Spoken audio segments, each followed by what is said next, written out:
ป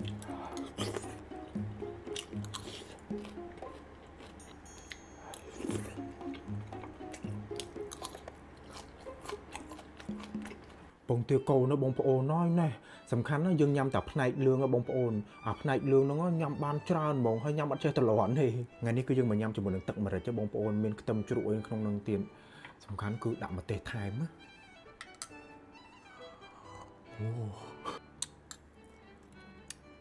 អូល្មមឲ្យតែមានអាលឿងចេះអួយខ្ញុំចូលចិត្តញ៉ាំហ្មងបងប្អូនហើយណា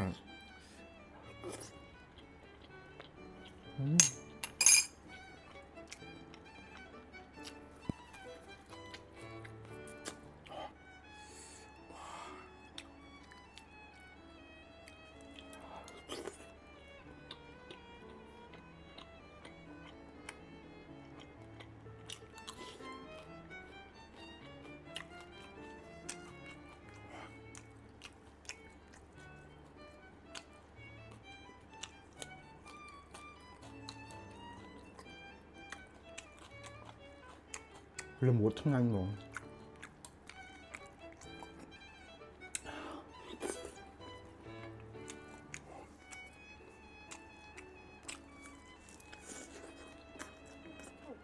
ខ្ទឹមជ្រក់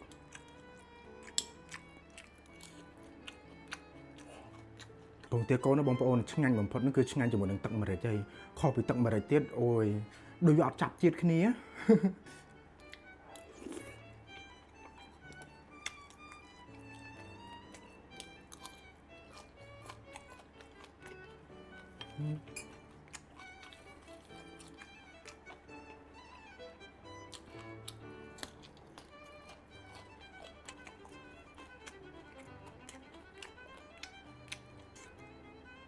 នេះដាក់ជោគអញ្ចឹងមកអូយ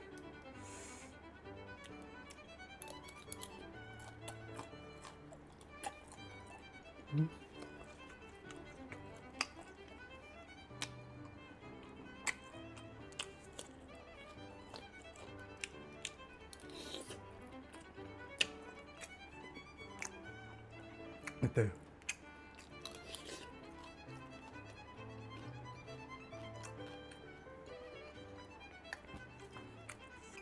អូយ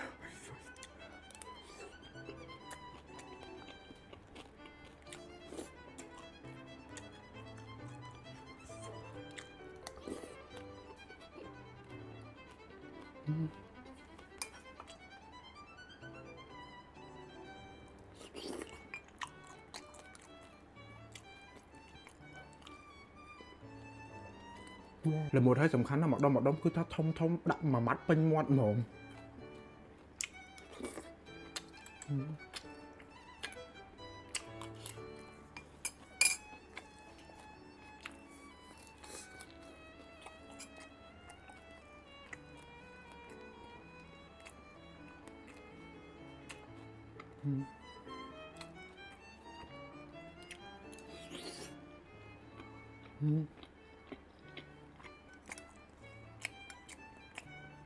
មកទៅ